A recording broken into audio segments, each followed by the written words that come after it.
माझं नाव वसंतराव देशमुख. गावात मात्र फार कमी लोक मला नावाने हाक मारतात.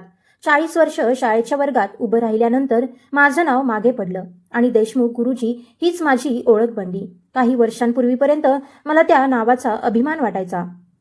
पण आज कुणी गुरुजी म्हणून हाक मारली की मनात एक विचित्र प्रश्न उभा राहतो. ज्या माणसाला शेकडो मुलांनी आयुष्यभर मान दिला, त्याच माणसाला स्वतःच्या घरात आपलं अस्तित्व सिद्ध करण्याची वेळ कशी आली? माझ्या हातून शिकलेली मुलं आज कुणी डॉक्टर आहेत, कुणी अधिकारी, कुणी स्वतःचा व्यवसाय सांभाळत आहेत. एखाद्या समारंभात कुणी जुना विद्यार्थी भेटला की माझ्या खांद्यावर हात ठेवून म्हणायचा, गुरुजी, त्यावेळी तुम्ही माझ्यावर विश्वास ठेवला नसता तर मी इथपर्यंत पोहोचलोच नसतो. अशा वेळी मला नेहमी वाटायचं, शिक्षकाच्या आयुष्याची खरी शिल्लक बँकेत नसते, ती त्याच्या विद्यार्थ्याच्या मनात असते. पण हेच वाक्य काही महिन्यांनी माझ्या आयुष्यात इतक्या वेगळ्या अर्थाने परत येईल याची मला कल्पनाही नव्हती. माझी पत्नी सुमती गेल्यानंतर घरातला आवाजच हरवला होता. ती जिवंत असताना घरातल्या प्रत्येक गोष्टीकडे तिचं बारीक लक्ष असायचं. माझ्या औषधांपासून ते माझ्या कागदपत्रांपर्यंत सगळं ती नीट सांभाळायची. तिच्या जाण्याच्या 2 दिवस आधी तिने मला जवळ बोलावलं होतं. तिचा आवाज खूप क्षीण झाला होता. ती म्हणाली होती, वसंता, मुलांवर प्रेम ठेव, पण स्वतःचे निर्णय कधीही दुसऱ्याच्या हातात देऊ नकोस. प्रेम आणि अवलंबून राहणं या 2 वेगळ्या गोष्टी आहेत. मी तेव्हा तिच्या कपाळावर हात ठेवून हसलो होतो. शैलेश आणि नितीन आपलीच मुलं आहेत, त्यांच्याबद्दल इतकी काळजी कशाला करतेस? ती काहीच बोलली नव्हती, फक्त बराच वेळ माझ्याकडे पाहत राहिली होती. आज त्या नजरेचा अर्थ मला रोज नव्याने समजतो. निवृत्तीचा माझा शेवटचा दिवस मात्र आनंदाचा होता. शाळेच्या जुन्या सभागृहात माझ्यासाठी छोटासा कार्यक्रम ठेवला होता. भिंतींवर माझ्या जुन्या छायाचित्रांचा फलक लावला होता. शेवटच्या रांगेत बसलेली काही मुलं माझ्याकडे पाहून रडत होती. मुख्याध्यापकांनी माझ्या हातात स्मृतिचिन्ह दिलं आणि माजी विद्यार्थ्यांनी स्वतःच्या हातांनी लिहिलेल्या पत्रांचं एक मोठं पाकीट दिलं. घरी येताना मी ते पाकीट छातीशी धरून बसलो होतो. मला वाटत होतं आता उरलेलं आयुष्य शांत असेल. शैलेश आणि नितीननेही त्या दिवशी माझ्यासाठी घर सजवलं होतं. दोघांनी मिळून केक आणला, माझ्या गळ्यात हार घातला आणि शैलेश हसत म्हणाला, बाबा, आता शाळा संपली, पुढचं आयुष्य फक्त तुमचं, काही काळजी नाही. नितीनने लगेच माझ्या हातात चहाचा कप देत म्हटलं, आता तुम्ही घराची मानकरी, धावपळ आम्ही करू. त्या रात्री सुमती नसल्याची पोकळी पहिल्यांदा थोडी कमी वाटली. पण खरी गोष्ट पुढच्या महिन्यात सुरू झाली. निवृत्तीनंतर मिळालेली रक्कम माझ्या खात्यात जमा झाल्याचा संदेश माझ्या दूरध्वनीवर आला. जवळपास 40 लाख रुपये होते. मी तो संदेश पाहून दूरध्वनी बाजूला ठेवला. आयुष्यभर काटकसर करून जगलेल्या माणसाला एवढी रक्कम पाहून आनंदापेक्षा सुरक्षिततेची भावना जास्त वाटते. मला वाटलं आता कोणासमोर हात पसरावा लागणार नाही. पण त्याच संध्याकाळी शैलेशने घराच्या बैठकीच्या खोलीत संगणक उघडून काही आकडे माझ्यासमोर मांडले. त्याने सांगितलं की तो आणि नितीन मिळून शहराबाहेर एक वितरण केंद्र सुरू करण्याचा विचार करत आहेत. बाबा, आम्हाला बाहेरच्या माणसाकडून कर्ज घ्यायचं नाही. व्याजात पैसे जाळण्यापेक्षा घरचा पैसा घरातच फिरला तर बरं ना? नितीनने माझ्यासमोर काही कागद ठेवले. त्यावर आकडे, खर्च, अपेक्षित उत्पन्न अशा अनेक नोंदी होत्या. मला त्या सगळ्याचा फारसा अर्थ समजला नाही, पण दोघांच्या चेहऱ्यावरचा आत्मविश्वास पाहून मी खुश झालो. मी विचारलं, पण माझ्यासाठी थोडी रक्कम वेगळी ठेवूया, अचानक काही लागलं तर? शैलेश लगेच हसला, तुम्हाला वेगळी रक्कम कशासाठी? आम्ही आहोत ना. त्या एका वाक्याने माझं मन जिंकलं. 2 दिवसांनी त्यांनी मला बँकेत नेलं. काही रक्कम त्यांच्या उपक्रमासाठी वळवली गेली. व्यवहाराची सोय म्हणून नितीनने माझ्या खात्याशी जोडलेला दूरध्वनी क्रमांक बदलण्याची सूचना केली. बाबा, तुम्हाला हे संदेश, संकेतांक, सूचना यांचा त्रास होतो. माझा क्रमांक जोडला की मी पाहीन. मीही सहज मान्य केलं. त्यानंतर एका कागदावर सही केली, मग दुसऱ्यावर, मग आणखी एका अर्जावर. बँकेतून बाहेर पडताना माझ्या हातात फक्त माझी काठी होती. बाकी सगळे कागद शैलेशच्या पिशवीत होते. त्या क्षणी मला काही चुकीचं वाटलं नाही. उलट आपल्या मुलांच्या भविष्याला हातभार लावल्याचं समाधान होतं. पहिल्या काही आठवड्यात खरंच काही बदल जाणवला नाही. सकाळचा चहा माझ्या खोलीत यायचा. औषधं वेळेवर ठेवली जायची. शैलेश संध्याकाळी माझ्या तब्येतीची चौकशी करायचा. नितीन तर 2-3दा माझ्यासोबत उद्यानातही आला. मी मनोमन सुमतीला म्हणायचो, पाहिलंस, तू उगाच काळजी करत होतीस. पण हळूहळू काही लहान गोष्टी बदलू लागल्या. आधी प्रत्येक खर्चाबद्दल मला सांगणारे दोघं अचानक व्यवसायाचा विषय माझ्यासमोर टाळू लागले. माझ्या खात्यात किती रक्कम आहे, व्यवहार कुठेपर्यंत झाले आहेत, याचा मला अंदाज राहिला नाही. एकदा जुन्या सहकाऱ्यांच्या भेटीसाठी मला जवळच्या शहरात जायचं होतं. मी नितीनला म्हटलं, माझ्याकडे थोडे रोख पैसे ठेव, प्रवासात उपयोगी पडतील. तो कपाट आवरत होता. माझ्याकडे न पाहताच म्हणाला, बाबा, तुम्हाला आता एकट्याने फिरायची गरज काय? पुढच्या वेळी मी नेईन. मी हसून म्हटलं, प्रवासाचा प्रश्न नाही रे, माझ्याकडे स्वतःचे थोडे पैसे असावेत एवढंच. त्याच्या हातची हालचाल अचानक थांबली. त्याने माझ्याकडे पाहिलं आणि आवाज थोडा कठोर झाला. स्वतःचे म्हणजे काय बाबा? घरात सगळं आपलंच तर आहे. शब्द साधे होते, पण त्यात काहीतरी बदललं होतं. मी काही बोललो नाही. त्यानंतर 2 दिवसांनी माझ्या चष्म्याची काच तुटली. मी जवळच्या दुकानात गेलो. नवीन काच बसवल्यानंतर पैसे देण्यासाठी खिशात हात घातला आणि तेव्हाच लक्षात आलं की माझ्याकडे पुरेसे पैसेच नाहीत. दुकानदाराने मला ओळखलं म्हणून म्हणाला, गुरुजी, उद्या द्या. त्या क्षणी माझ्या छातीत काहीतरी टोचलं. आयुष्यभर विद्यार्थ्यांची परीक्षा घेणाऱ्या माझ्यासाठी तो प्रसंग जणू माझ्याच स्वाभिमानाची परीक्षा होती. घरी येऊन मी शैलेशला चष्म्याचे पैसे मागितले. तो काहीतरी गणित पाहत बसला होता. त्याने कपाळावर आठ्या आणत विचारलं, इतक्या लवकर नवीन काच कशाला बसवली? आधी मला विचारायचं ना. मी क्षणभर त्याच्याकडे पाहत राहिलो. माझा चष्मा तुटला होता. शैलेश, त्यासाठीही तुला विचारायचं? तो लगेच शांत झाला आणि म्हणाला, तसं नाही बाबा, सध्या खर्च जरा सांभाळून करावा लागतोय. मला त्याचं म्हणणं मान्य करावं असं मन सांगत होतं, पण दुसरंच काहीतरी डोक्यात जागं झालं होतं. त्या रात्री मी पहिल्यांदा माझ्या खोलीतल्या जुन्या लोखंडी पेटीसमोर बसलो. सुमती सगळी महत्त्वाची कागदपत्र तिथे ठेवायची. मी पेटी उघडली. घराचे जुने कागद, माझ्या नियुक्तीचं पत्र, सुमतीच्या काही चिठ्ठ्या, सगळं होतं. पण माझ्या बँकेच्या वह्या आणि मुदत ठेवींच्या पावत्या तिथे नव्हत्या. मी संपूर्ण पेटी 2दा तपासली. दुसऱ्या दिवशी सकाळी नितीनला विचारलं, माझे बँकेचे कागद कुठे आहेत? तो क्षणभर गोंधळला, पण लगेच म्हणाला, मी सुरक्षित ठेवले आहेत.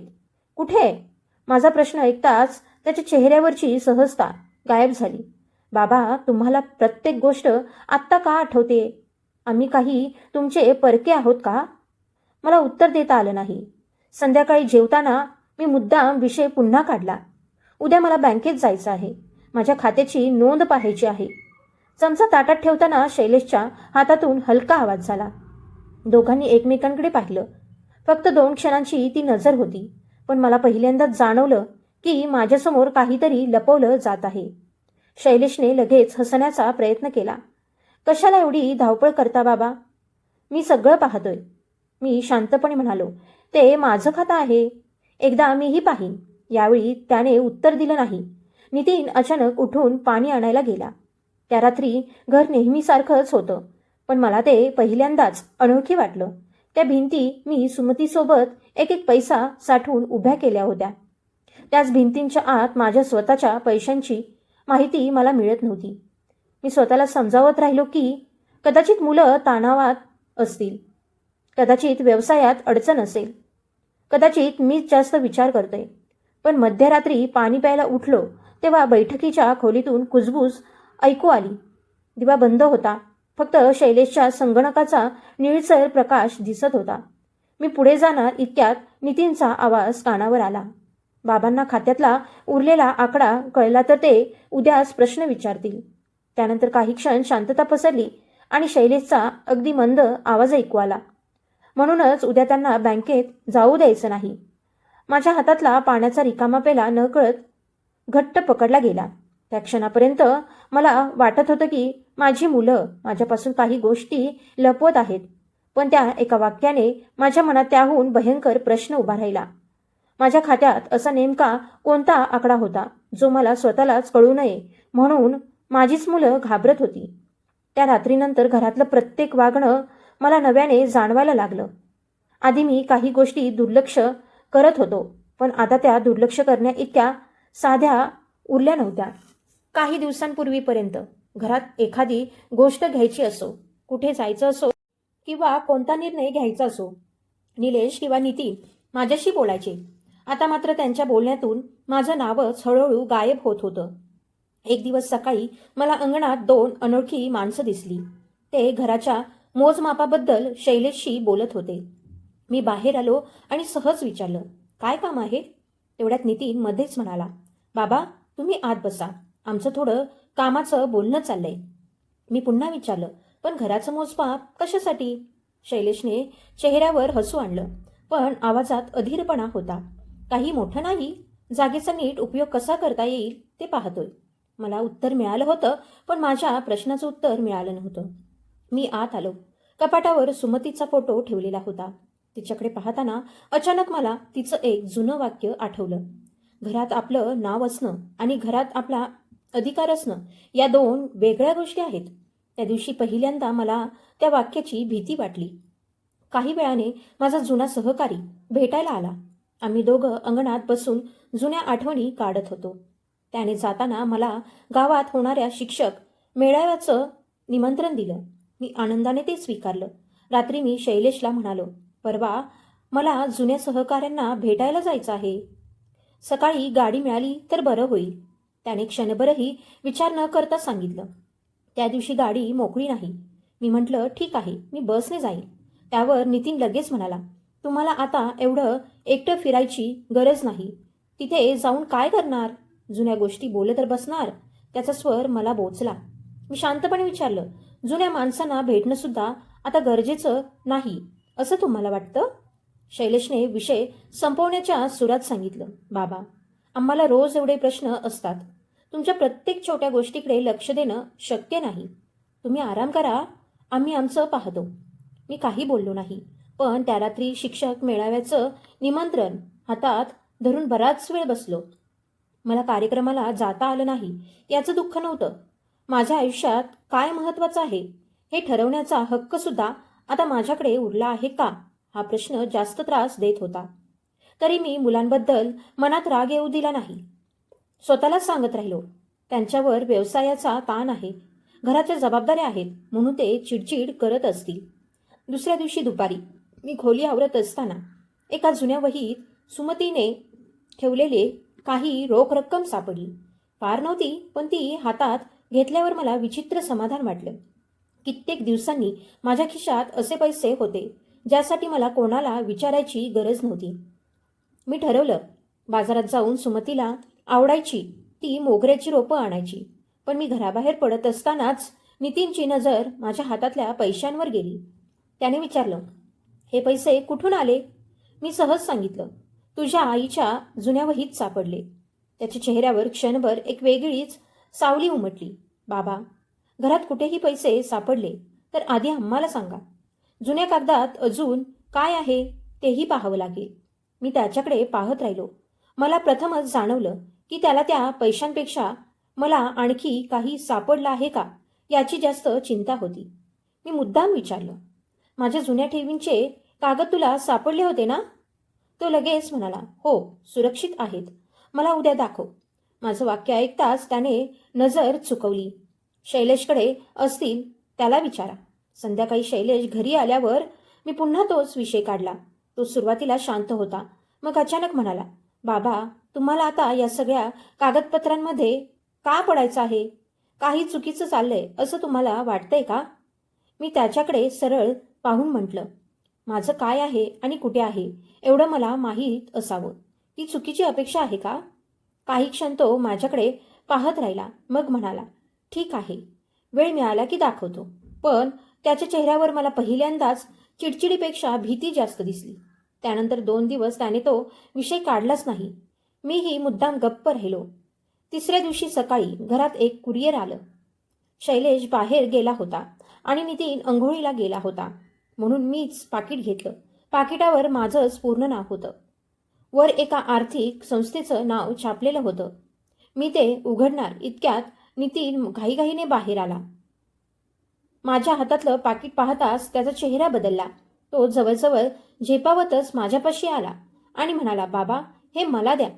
व्यवसायाचे कागद आहेत. मी पाकीट मागे घेतलं. व्यवसायाचे असतील तर त्यावर माझं नाव का आहे? माझा प्रश्न ऐकताच तो थबकला.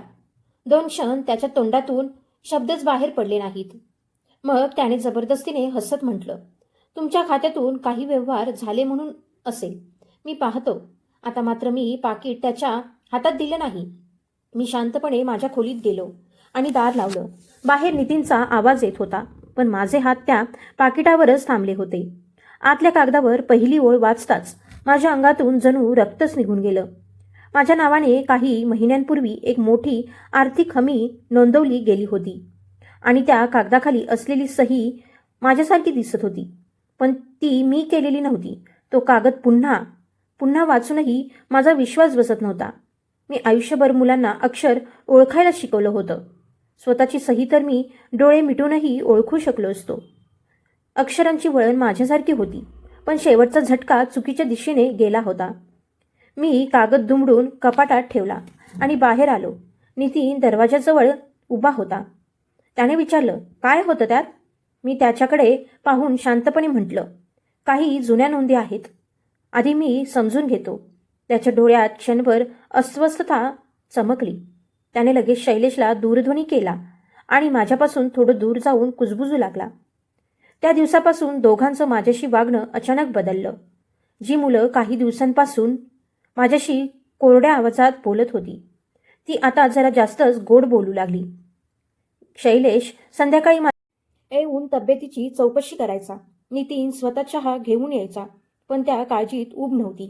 एखादा माणूस आपल्याकडून काहीतरी जाणून घेण्यासाठी संयम दाखवतो, तशी ती काळजी वाटत होती.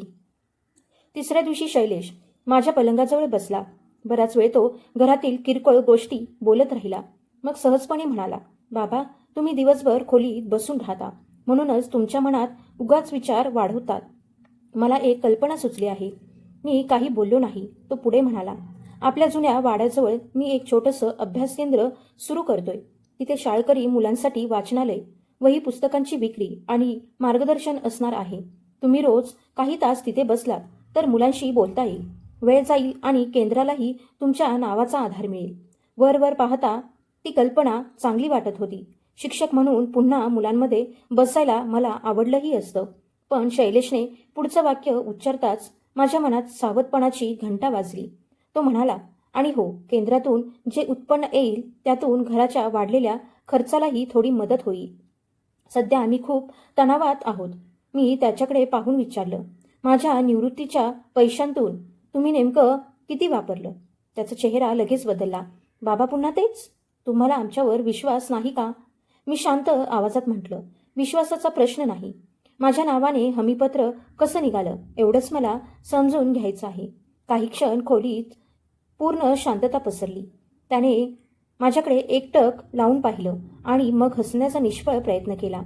अहो, व्यवसायात कधी कधी अशी कागदपत्र करावी लागतात. तुम्ही काळजी करू नका. मी विचारलं, माझी परवानगी न घेता? यावेळी तो उठून उभा राहिला. त्याचा आवाज बदलला. तुमच्यासाठीच तर सगळं करतोय आम्ही. घर टिकवायचं, व्यवसाय सांभाळायचा, कर्ज फेडायचं. तुम्हाला प्रत्येक गोष्टीचा कान देऊन काय फायदा? त्याच्या बोलण्यात मला उत्तरापेक्षा इशारा जास्त जाणवला. काही वेळाने तो खोलीतून बाहेर गेला, पण त्याच्या जाण्यानंतर मला खात्री झाली की अभ्यास केंद्राची कल्पना माझ्या विरंगुळ्यासाठी नव्हती. माझं नाव, माझी ओळख, माझा जुना मान वापरून ते काहीतरी उभं करू पाहत होते. दुसऱ्या दिवशी सकाळी नितीनने माझ्यासमोर एक नवीन फलक ठेवला. त्यावर मोठ्या अक्षरात लिहिलं होतं, देशमुख गुरुजी ज्ञान केंद्र. माझं नाव पाहून क्षणभर मन हललं, पण खाली अगदी छोट्या अक्षरात एक व्यावसायिक संस्थेचं नाव होतं, जे मी कधी ऐकलंही नव्हतं. मी विचारलं, ही संस्था कोणती? कोणाची? नितीन म्हणाला, आपलीच समजा. माझं नाव वापरण्याआधी मला विचारावंसं वाटलं नाही. मी विचारताच त्याने कपाळावर हात मारला. बाबा, तुम्ही प्रत्येक गोष्टीत संशय का घेता? तुमचं नाव आदराने वापरतोय, यात वाईट आहे का? त्याच्या बोलण्याने मला एक विचित्र धक्का बसला. माझ्या आयुष्यभर कमावलेल्या प्रतिष्ठेलाही आता त्यांनी मालमत्तेसारखं वापरायला सुरुवात केली होती. तरी मी थेट नकार दिला नाही. माझ्या मनात दुसराच विचार सुरू झाला होता.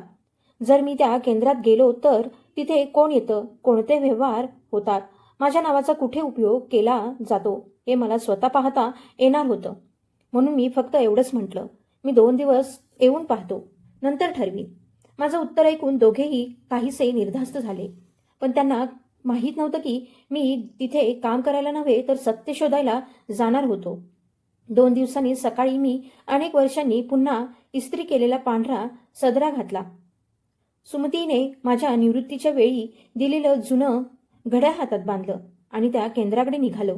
बाहेरून जागा नीटनेटकी दिसत होती. काही टेबल, पुस्तकांचे कप्पे, वही पुस्तकांचे गठ्ठे आणि प्रवेशद्वाराजवळ माझं मोठं छायाचित्र फलक लावलेलं होतं. माझ्या छायाचित्र फलकाखाली लिहिलं होतं की माझ्या मार्गदर्शनाखाली हे केंद्र चालत आहे. ते वाचताच माझ्या पोटात गोळा आला. कारण मला तर त्या केंद्रात पहिल्यांदाच पाऊल ठेवायचं होतं. आत एक तरुण मुलगा बसला होता. त्याने मला पाहताच आदराने खुर्ची दिली आणि म्हणाला, गुरुजी, तुमच्यामुळे इथे प्रवेशासाठी बरीच नावं आली आहेत. मी चकित होऊन विचारलं, कसला प्रवेश? त्याने सहज एक नोंदवही माझ्यासमोर ठेवली. त्यात अनेक पालकांनी मोठमोठ्या रकमा भरल्याच्या नोंदी होत्या. मी पानं उलटत गेलो आणि माझ्या अंगावर काटा आला. प्रत्येक पावतीवर माझं नाव विश्वस्त प्रमुख म्हणून छापलेलं होतं. मी तर कोणत्याही विश्वस्त संस्थेचा सदस्यच नव्हतो. मी त्या तरुणाला विचारलं, या पावत्या कोण देतं? तो म्हणाला, शैलेश सर आणि नितीन सर सगळं पाहतात, पण लोकांना तुमच्या नावामुळे विश्वास वाटतो. त्या क्षणी मला समजलं की मला घराबाहेर काढून काही तास कामाला लावण्याची योजना फक्त उत्पन्नासाठी नव्हती. माझी उपस्थिती ही त्यांच्या व्यवहाराला खात्रीशीर चेहरा देण्यासाठी वापरली जात होती. पहिल्याच दिवशी दुपारी एका वृद्ध महिलेने आपल्या नातवाच्या प्रवेशासाठी पैसे भरले. ती माझ्या पाया पडली आणि म्हणाली, गुरुजी, तुमचं नाव आहे म्हणून कोणतीही शंका न घेता पैसे भरले. माझा घसा कोरडा पडला. त्या क्षणी मला जाणवलं की माझा प्रश्न आता फक्त माझ्या पैशांचा राहिला नव्हता. माझ्या नावावर विश्वास ठेवणाऱ्या इतर लोकांचेही पैसे यात अडकत होते. मी त्या महिलेला काही सांगू शकलो नाही. संध्याकाळी केंद्र बंद झाल्यावर मी नोंदवही पाहण्याच्या कारणाने एकटा थांबलो. कपाटाच्या खालच्या कप्प्यात काही फाईल्स होत्या. त्यातली एक फाईल उघडल्यावर मला आधी मिळालेल्या हमीपत्रासारखी आणखी कागदपत्र दिसली.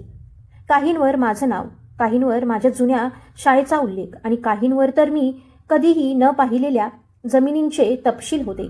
माझे हात थरथरायला लागले. इतक्यात बाहेर कुलूप वाजल्याचा आवाज आला. मी फाईल बंद करणार तो शैलेशचा आवाज दरवाजा बाहेरून ऐकू आला. तो कोणाशी तरी बोलत होता. आता बाबा रोज इथे बसतील. लोकांचा विश्वास आणखी वाढेल. महिनाभरात पुढचा टप्पा पूर्ण करू. दुसऱ्या माणसाने काहीतरी विचारलं. शैलेश हळू आवाजात हसला आणि म्हणाला, त्यांना अजून खरं कळलेलं नाही. कळेपर्यंत आपल्याला जे हवंय ते पूर्ण झालेलं असेल. माझ्या हातातली फाईल अचानक जड झाली. मी त्या क्षणी समजलो की मला केवळ वृद्ध आणि असहाय्य समजलं जात नव्हतं. माझ्या नकळत मला एका मोठ्या खेळाचा मुखवटा बनवलं जात होतं. पण त्या फाईलच्या शेवटच्या पानावर जे नाव लिहिलं होतं ते पाहिल्यावर माझ्या पायाखालची जमीनच सरकली. कारण पुढच्या व्यवहारात तारण म्हणून दाखवलेली मालमत्ता दुसरी तिसरी नव्हती. ती सुमतीने आयुष्यभर जपलेलं माझं स्वतःचं घर होतं. त्या फाईलमध्ये घर तारण ठेवल्याची नोंद पाहिल्यानंतर माझ्या मनातला शेवटचा धागाही तुटला. दुसऱ्या दिवशी मी ज्ञानकेंद्रात गेलो. पण आता माझ्या चेहऱ्यावर आधीसारखी संभ्रमाची छाया नव्हती. मी ठरवलं होतं की घाईघाईने कोणावर आरोप करायचा नाही. आधी प्रत्येक गोष्ट स्वतःच्या डोळ्यांनी पाहायची. काही दिवसात मला केंद्राचा खरा चेहरा दिसायला लागला. सकाळपासून पालक येत, मुलांची नावं नोंदवली जात, प्रवेशाच्या नावाखाली रकमा घेतल्या जात आणि प्रत्येकाला माझं नाव पुढे करून विश्वास दिला जात होता. काही पालक माझ्याशी बोलायला आले की मला जाणवायचं त्यांनी पैसा शैलेश किंवा नितीनवर विश्वास ठेवून दिलेला नव्हता. त्यांनी तो माझ्यावर विश्वास ठेवून दिला होता. ही गोष्ट मला आतून पोखरत होती. मी केंद्रात फक्त काही तास बसणार असं ठरवलं होतं. पण हळूहळू माझ्यावर आणखी जबाबदाऱ्या टाकल्या गेल्या. कोणी कर्मचारी आला नाही तर मी नोंदी पाहायच्या, पालकांशी बोलायचं, मुलांना बसवायचं, कधीकधी वर्गही घ्यायचा. संध्याकाळी शरीर थकून जायचं, पाय सुजायचे, डोळ्यांसमोर धूसर दिसायला लागायचं. तरी घरी आल्यावर कोणी विचारायचं नाही की मी जेवलो का, औषध घेतलं का किंवा माझी तब्येत कशी आहे. शैलेशचा पहिला प्रश्न असायचा, आज किती नवी नावं आली. नितीन लगेच वही उघडून जमा झालेल्या रकमेची नोंद पाहायचा. एकदा मी थकलेल्या आवाजात म्हटलं, उद्या थोडा उशिरा जाईल, गुडघा फार दुखतोय. नितीनने वहीतून नजरही वर केली नाही. तो म्हणाला, उद्या रविवार आहे, उलट जास्त पालक येतील, तुम्ही नसाल तर लोक परत जातील. त्या वाक्यात काळजीचा किंचितही अंश नव्हता. मला पहिल्यांदा जाणवलं की त्यांच्या दूरदृष्टीने मी वडील राहिलो नव्हतो. मी फक्त केंद्राच्या दरवाजावर बसवलेलं जिवंत अधिकृत मंजुरी झालो होतो. काही दिवसांनी एका दुपारी माझी तब्येत अचानक बिघडली. वर्ग घेताना छातीत धडधड वाढली आणि माझे हात थरथरायला लागले. तिथल्या एका मुलाने पाणी आणलं. मी खुर्चीत बसून जवळजवळ अर्धा तास शांत झालो.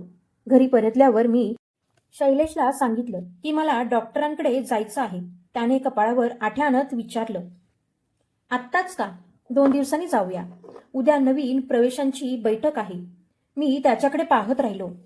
माझ्या आरोग्यापेक्षा उद्याची बैठक महत्त्वाची ठरत होती. तरी मी वाद घातला नाही. दुसऱ्या दिवशी केंद्रात गेलो. सकाळपासून प्रचंड गर्दी होती. एका मागोमाग पालक येत होते. दुपारी माझं डोकं इतकं दुखायला लागलं की अक्षरही नीट दिसत नव्हती. मी एका कर्मचाऱ्याला सांगितलं, मी थोडा वेळ मागच्या खोलीत बसतो. तेवढ्यात नितीन आला. त्याने मला बाजूला घेतलं आणि हळू आवाजात म्हणाला, आत्ता तुम्ही मागे गेलात तर लोकांना विचित्र वाटेल. 2 तास फक्त समोर बसा, बोलायची गरज नाही. मला त्याच्या त्या शब्दांनी अंगावर शहारा आला. आजारी असताना सुद्धा माझी उपस्थिती त्याला माणूस म्हणून नव्हे तर प्रदर्शनासाठी हवी होती. मी त्या दिवशी कसाबसा वेळ काढला. संध्याकाळी घरी आलो तेव्हा पायात ताकद नव्हती. सुमतीच्या फोटोसमोर बसलो आणि बराच वेळ काहीच बोलू शकलो नाही. मनात एकच विचार फिरत होता, ज्या मुलांसाठी मी माझ्या आयुष्याची वर्ष दिली त्यांच्यासाठी आज माझ्या थकव्यालाही किंमत उरली नव्हती. पण खरा धक्का अजून बाकी होता. 2 दिवसांनी केंद्रात अचानक एक गोंधळ झाला. काही पालकांनी एका अभ्यासक्रमाबद्दल पैसे परत मागायला सुरुवात केली. त्यांना जे वचन दिलं होतं ते सुविधा प्रत्यक्षात नव्हती. माझ्यासमोरच एक वडील संतापून म्हणाले, देशमुख गुरुजींचं नाव पाहून आम्ही पैसे भरले. आता तुम्ही म्हणता की योजना बदलली. माझा चेहरा पांढरा पडला. मला त्या योजनेबद्दल काहीच माहिती नव्हती. मी शैलेशकडे पाहिलं. त्याने मला बाजूला घेतलं आणि दात ओठ खात म्हणाला, तुम्ही आता काही बोलू नका. लोकांसमोर फक्त एवढं सांगा की सर्व व्यवस्था होईल. मी शांतपणे विचारलं, ज्याची मला माहितीच नाही त्याची खात्री मी कशी देऊ? त्याचा आवाज अचानक कठोर झाला. बाबा, प्रत्येक वेळी प्रश्न विचारत बसलात तर हे चालणार नाही. हे केंद्र तुमच्या नावामुळे चालतंय. थोडं सहकार्य करा. त्या क्षणी माझ्यात काहीतरी बदललं. मी पहिल्यांदा पालकांसमोर स्पष्ट सांगितलं, तुम्ही जे पैसे भरले आहेत त्या योजनेची माहिती मला दिलेली नाही. माझं नाव वापरलं आहे पण त्या निर्णयात माझा सहभाग नव्हता. काही क्षण संपूर्ण खोली शांत झाली. शैलेशचा चेहरा लाल झाला. नितीन माझ्याकडे अशा नजरेने पाहत होता जणू मी त्याचं फार मोठं नुकसान केलं होतं. त्या दिवसाची बैठक कशीबशी संपली. रात्री घरी गेल्यावर दोघे माझी वाट पाहत बसले होते. टेबलावर जेवण नव्हतं. वातावरणात विचित्र थंडवा होता. शैलेशने काही क्षण माझ्याकडे पाहिलं आणि म्हणाला, आज तुम्ही लोकांसमोर जे केलं त्याची कल्पना आहे का? किती लोक परत गेले माहीत आहे? मी थकलेल्या आवाजात म्हटलं, मी खोटं बोललो नाही. नितीन लगेच म्हणाला, पण तुमच्या एका वाक्यामुळे आज मोठा तोटा झाला. तुम्हाला घरात काय चालतं, व्यवसाय कसा चालतो याची काहीच कल्पना नाही. तरी तुम्ही मध्ये पडता. मी काही क्षण शांत राहिलो आणि मग विचारलं, माझं नाव वापरताना मी मध्ये पडत नाही, पण माझं नाव वाचवताना मी मध्ये पडतो. दोघेही गप्प झाले. मी पाणी प्यायला स्वयंपाकघरात गेलो पण तिथे माझ्यासाठी काहीच ठेवलेलं नव्हतं. मी विचारलं नाही. त्या रात्री मला भूक लागली होती पण त्यापेक्षा जास्त दुःख होतं ते त्यांच्या वागण्यातलं जाणून बुजून केलेलं दुर्लक्ष. मी खोलीत परत आलो. सुमतीचा फोटो हातात घेतला आणि बराच वेळ खिडकीतून बाहेर पाहत राहिलो. मला रडू येत होतं पण त्या रात्री डोळ्यातून अश्रू आले नाहीत. उलट मनात एक कठोर शांतता उतरली. दुसऱ्या दिवशी पहाटे उठलो तेव्हा शरीर अशक्त होतं, पण डोकं विलक्षण स्वच्छ होतं. मी ज्ञानकेंद्रात जाण्यासाठी तयार झालो. मात्र यावेळी माझ्या खिशात एक छोटी वही होती. त्या दिवसापासून कोण किती पैसे घेतं, कोणत्या नावाने पावती दिली जाते, कोणते कागद माझ्या नावाने फिरतात आणि कोणत्या लोकांना काय आश्वासन दिलं जातं, हे सगळं मी गुपचूप लिहून ठेवायचं ठरवलं होतं. मला वाटलं होतं की ही वही फक्त माझ्या संरक्षणासाठी उपयोगी पडेल. पण त्या सकाळी केंद्राचं कुलूप उघडताना मला कल्पनाही नव्हती की काही तासांनी माझ्या हातात असा पुरावा येणार होता, ज्यामुळे प्रश्न फक्त माझ्या घराचा किंवा पैशांचा उरणार नव्हता, तर शैलेश आणि नितीनच्या संपूर्ण खेळामागे आणखी कुणीतरी आहे हे पहिल्यांदाच माझ्यासमोर येणार होतं. त्या सकाळी मी ज्ञानकेंद्रात नेहमीपेक्षा लवकर पोहोचलो. रात्री फारशी झोप झाली नव्हती, पण मनात एक खट्ट जागा झाला होता. आज कोणतीही गोष्ट नजरेआड करायची नाही. केंद्र उघडलं तेव्हा काही पालक आधीच बाहेर थांबलेले होते. मी नेहमीप्रमाणे त्यांच्याशी शांतपणे बोललो. मुलांना बसवलं आणि नोंदवहीत नाव तपासू लागलो. काही दिवसांपासून मला जाणवत होतं की माझ्याशी नीट बोलल्यामुळे अनेक पालक पुन्हा पुन्हा माझ्याकडेच येत होते. कुणी अभ्यासाबद्दल विचारायचं, कुणी मुलाच्या स्वभावाबद्दल सांगायचं, कुणी फक्त माझा आशीर्वाद घ्यायचा. त्यांच्या विश्वासामुळे मला समाधान मिळत होतं, पण त्याचवेळी मनावर एक ओझंही वाढत होतं. कारण त्या विश्वासाचा वापर नेमका कशासाठी केला जात आहे हे मला अजून पूर्ण कळलं नव्हतं. दुपारच्या सुमारास माझं डोकं पुन्हा दुखायला लागलं. मी मागच्या खोलीत पाण्याचा घोट घेत बसलो होतो. तेवढ्यात बाहेर एक गाडी थांबल्याचा आवाज आला. काही क्षणांनी एक मध्यमवयीन माणूस आत आला. त्याने प्रवेशद्वाराजवळचा माझा छायाचित्र फलक पाहिला आणि अचानक थांबला. त्याच्या चेहऱ्यावरचा भाव इतका बदलला की माझंही लक्ष त्याच्याकडे गेलं. तो हळूहळू माझ्याकडे आला. काही क्षण मला निरखत राहिला आणि मग म्हणाला, "गुरुजी, तुम्ही वसंतराव देशमुख ना?" मी मान हलवली. त्याच्या डोळ्यात क्षणात पाणी आलं. तो म्हणाला, "मी केदार. पूर्वी तुमच्या शाळेत होतो." नाव ऐकताच माझ्या स्मरणात काही जुनी चित्र हलू लागली. शांत, अभ्यासू, पण कायम स्वतःबद्दल साशंक असलेला एक मुलगा मला आठवला. मी त्याच्याकडे पाहून हसलो. "तूच तो केदार, जो निबंध लिहिताना शेवटची 2 पानं नेहमी फाडून पुन्हा लिहायचा?" तो हसला, पण त्याच्या डोळ्यातलं पाणी थांबलं नाही. त्याने माझे हात हातात घेतले आणि म्हणाला, "गुरुजी, तुम्ही मला शिकवलं ते पुस्तकांपेक्षा जास्त होतं. मी चुकलो की तुम्ही मला ओरडायचात, पण कधी मी कमी लेखलं नाही. आज मी जे काही उभं केलंय त्यात तुमचा वाटा आहे." त्याचे शब्द ऐकून माझ्या मनात अनेक वर्षांनी ऊब आली. काही क्षण मी माझं सगळं दुःख विसरलो. पण केदारची नजर वारंवार माझ्या थकलेल्या चेहऱ्यावर, टेबलावरच्या औषधांच्या पट्टीवर आणि माझ्या नावाखाली लागलेल्या व्यावसायिक फलकावर जात होती. त्याने सहज विचारलं, "गुरुजी, तुम्ही इथे रोज बसता?" मी म्हणालो, "हो, वेळ जातो. मुलांमध्ये राहायला बरं वाटतं." तो काही बोलला नाही. मग त्याने केंद्राभोवती नजर फिरवली आणि पुन्हा विचारलं, "हे केंद्र तुमचंच आहे का?" मी क्षणभर थांबलो. मुलं पाहतात सगळं, मी फक्त थोडी मदत करतो. माझ्या उत्तरानंतर त्याच्या चेहऱ्यावरचा संशय अजून गडद झाला. तो म्हणाला, "तुम्ही थकलेले दिसताय." मी लगेच विषय बदलला. "वय झालं रे, आता थकवा येणारच." तो माझ्याकडे बराच वेळ शांतपणे पाहत राहिला. जुना विद्यार्थी शिक्षकाचा आवाज ओळखतो, पण कधीकधी शिक्षकाची शांतताही ओळखतो हे मला त्या क्षणी समजलं. केदारने हळू आवाजात विचारलं, "गुरुजी, खरंच सगळं ठीक आहे ना?" मी हसलो. "माझं काय बिघडणार आहे? मुलं आहेत, घर आहे, एवढं पुरेसं आहे." त्याने माझ्या हातावर हात ठेवला आणि म्हणाला, "तुम्ही आम्हाला एक गोष्ट नेहमी शिकवायचा. अडचण लपवली की ती कमी होत नाही." त्याचं वाक्य ऐकून माझा चेहरा नकळत खाली झुकला. मनात सुमतीचा फोटो उभा राहिला. शैलेश आणि नितीनचं वागणं आठवलं. घर तारण ठेवल्याची नोंद आठवली. केंद्रातील खोट्या आश्वासनांची आठवण झाली. तरी माझ्या तोंडून शब्द निघत नव्हते.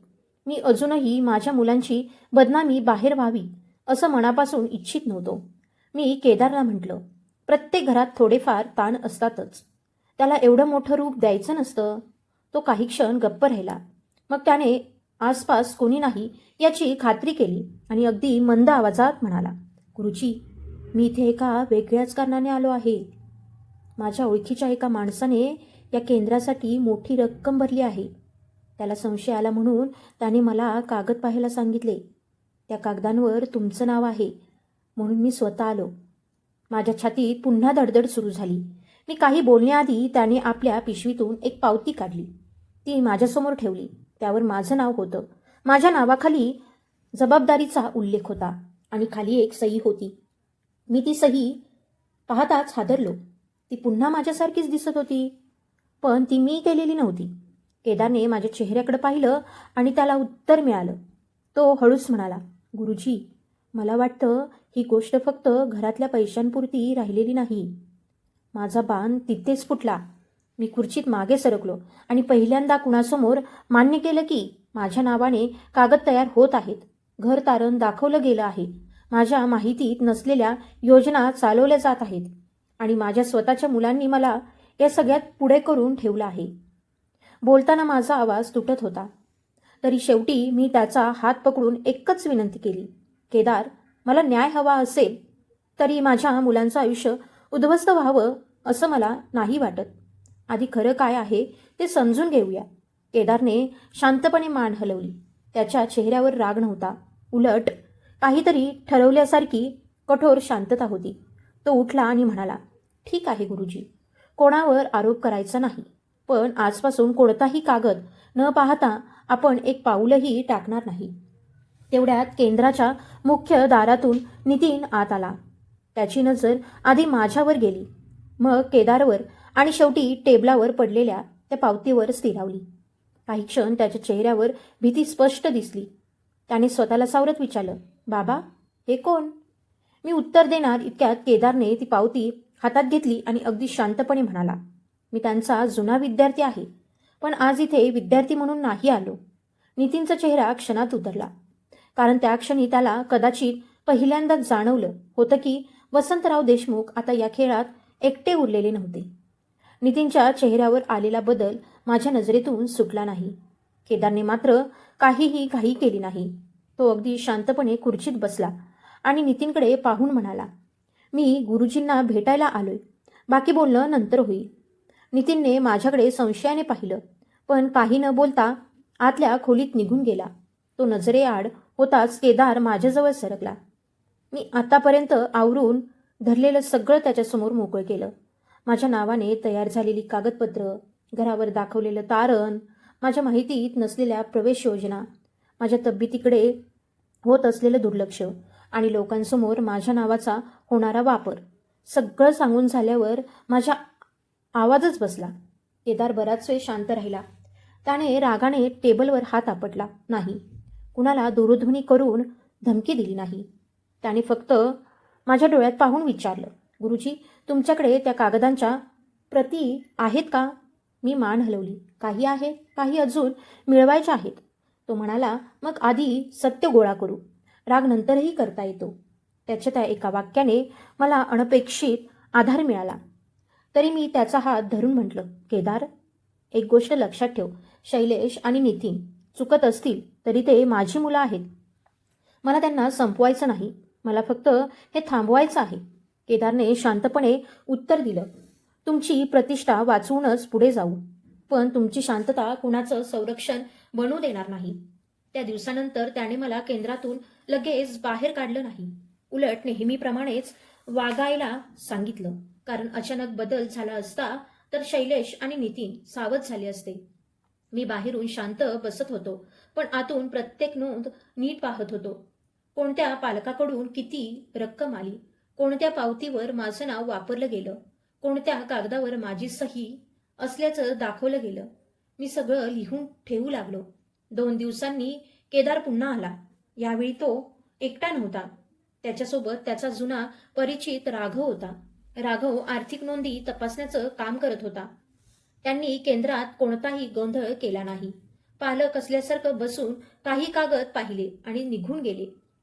संध्याकाळी केदारने मला भेटून एवढंच सांगितलं, गुरुजी, काही रकमा केंद्राच्या नावाने येतात, पण त्या दुसऱ्या ठिकाणी वळवल्या जात आहेत आणि महत्त्वाचं म्हणजे काही व्यवहार तुमच्या नावाशी जोडलेले आहेत. माझ्या छातीत धस्स झालं. मी विचारलं, म्हणजे माझं नाव फक्त जाहिरातीसाठी नाही? तो म्हणाला, तसं दिसत नाही. अजून खात्री हवी.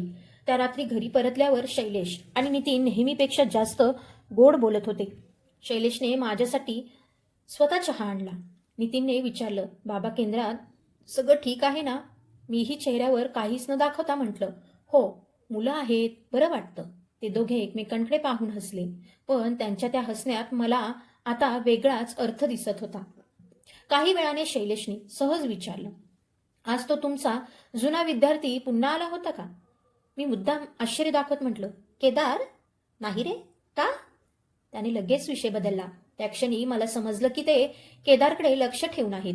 दुसऱ्या दिवशी केंद्रात पोहोचल्यावर मला माझ्या टेबलावर एक बंद लिफाफा दिसला. त्यावर कुणाचं नाव नव्हतं. आत एक छायाप्रत होती, एका कराराचा शेवटचा भाग.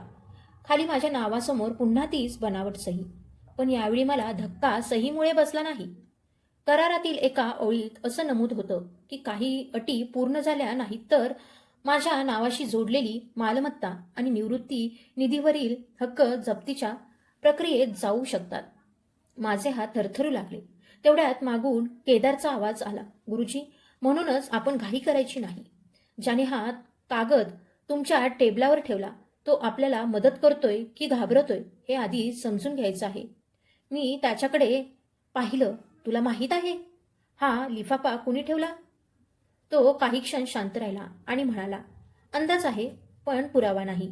त्याच संध्याकाळी केदारने मला केंद्रातून थोडं लवकर घरी पाठवलं. तो मात्र तिथेच थांबला. नंतर मला कळलं की त्याने कोणाशी तरी दीर्घ चर्चा केली होती. रात्री जवळजवळ 10 वाजता त्याचा दूरध्वनी आला. त्याचा आवाज नेहमीपेक्षा गंभीर होता. तो म्हणाला, गुरुजी, उद्या सकाळी तुम्ही केंद्रात जाऊ नका. कुणालाही काही सांगू नका. मला तुमच्याकडून फक्त एक काम करून घ्यायचं आहे. मी विचारलं, कुठे जायचं आहे? काही क्षण तो शांत राहिला. मग म्हणाला, जिथे गेल्यावर तुमच्या नावावर खरंच काय चाललं आहे ते पहिल्यांदा तुमच्यासमोर अधिकृत नोंदीत दिसेल. माझं हृदय जोराने धडधडू लागलं, कारण त्या क्षणी मला जाणवलं उद्या केवळ माझ्या मुलांबद्दलचं सत्य समोर येणार नव्हतं. माझ्या नकळत किती मोठं जाळं उभं केलं गेलं आहे त्याचा पहिला दरवाजा उघडणार होता. दुसऱ्या दिवशी पहाटेच केदार माझ्या घरी आला. मी ज्ञानकेंद्रात जाण्यासाठी तयार होत होतो. त्याला पाहताच मी विचारलं, एवढ्या लवकर?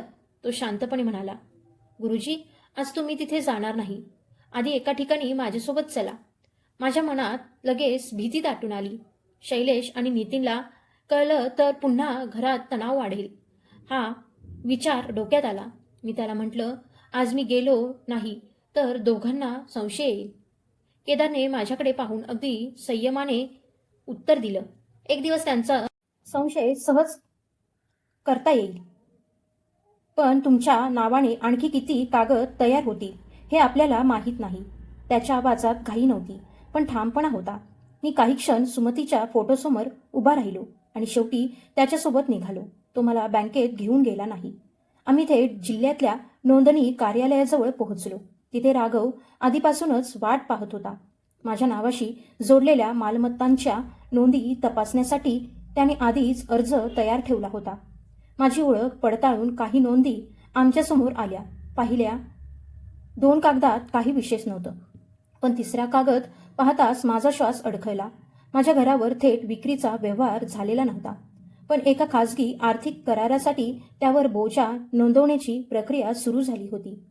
त्यात माझी संमती असल्याचं दाखवलं होतं. मी थरथरत्या आवाजात म्हटलं, मी यावर कधीच सही केलेली नाही.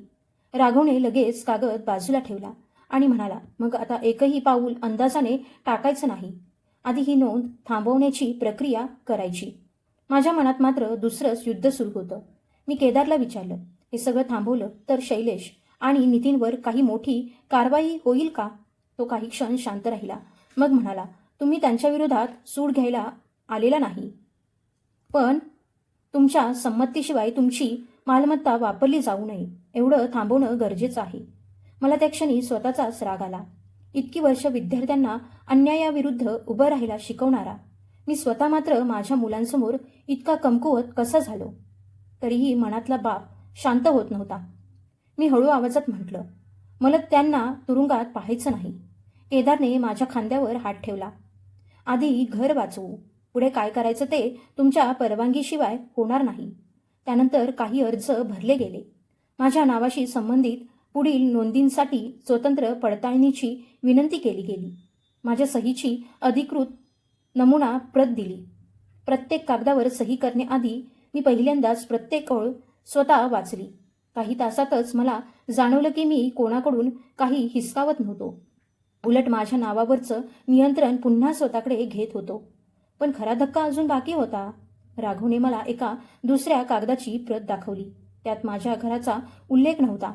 त्यात माझ्या निवृत्तीच्या रकमेतून काही महिन्यांपूर्वी मोठी रक्कम एका नव्याने उघडलेल्या संस्थेकडे वळवल्याची नोंद होती.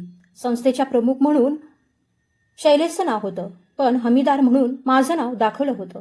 मी केदारकडे पाहिलं. म्हणजे माझे पैसे फक्त केंद्रात गेले नाहीत. तो म्हणाला, तसं दिसत नाही. अजून एक पातळी आहे. आम्ही तिथून थेट एका आर्थिक सल्लागाराच्या कार्यालयात गेलो. तिथल्या नोंदी तपासल्यावर आणखी विचित्र गोष्ट समोर आली. माझ्या नावाशी जोडलेले काही व्यवहार नियमित घर खर्चासाठी किंवा केंद्रांसाठी नव्हतेच. काही रकमा तिसऱ्या संस्थेकडे गेल्या होत्या आणि त्या संस्थेचं नाव मी पहिल्यांदाच ऐकत होतो. मला अचानक चक्कर आल्यासारखं झालं. केदारने मला बसवलं. मी डोळे मिटून बराच वेळ शांत राहिलो. मनात शैलेश आणि नितीनचे लहानपणीचे चेहरे येत होते. त्यांना शाळेत सोडणारा मी, त्यांच्या आजारपणात रात्रभर जागणारा मी, त्यांच्या प्रत्येक अपयशात त्यांच्या मागे उभा राहणारा मी. आणि आज माझ्या नावाचा उपयोग कुठेपर्यंत गेला आहे हेच मला माहीत नव्हतं. काही वेळाने मी डोळे उघडले आणि पहिल्यांदा स्वतःहून म्हटलं, माझ्या नावाने पुढे एकही व्यवहार माझ्या उपस्थितीशिवाय होऊ देऊ नका. ते शब्द उच्चारताना डोळ्यात पाणी आलं. पण यावेळी ते फक्त दुःखाचं नव्हतं. त्या अश्रूंमध्ये एक निर्णय होता. केदारने शांतपणे मान हलवली. दुपारपर्यंत आवश्यक संरक्षणात्मक सूचना नोंदवून झाल्या. मी घरी परतण्याआधी केदारने एक कागद माझ्यासमोर ठेवला. गुरुजी, हा फक्त तुमच्यासाठी आहे. आज आपण काय थांबवलं, कोणते व्यवहार संशयास्पद आहेत आणि पुढे काय तपासायचं आहे, सगळं लिहिलंय. हा कुणाला देऊ नका. मी कागद दुमडून सदऱ्याच्या आतल्या खिशात ठेवला. घरी परतल्यावर शैलेश आणि नितीन दोघेही बैठकीच्या खोलीत बसले होते. मला पाहताच नितीनने विचारलं, आज केंद्रात गेला नव्हतात? मी शांतपणे म्हटलं, नाही, थोडं माझं काम होतं. शैलेशने लगेच माझ्या चेहऱ्याकडे बारकाईने पाहिलं. कुठलं काम?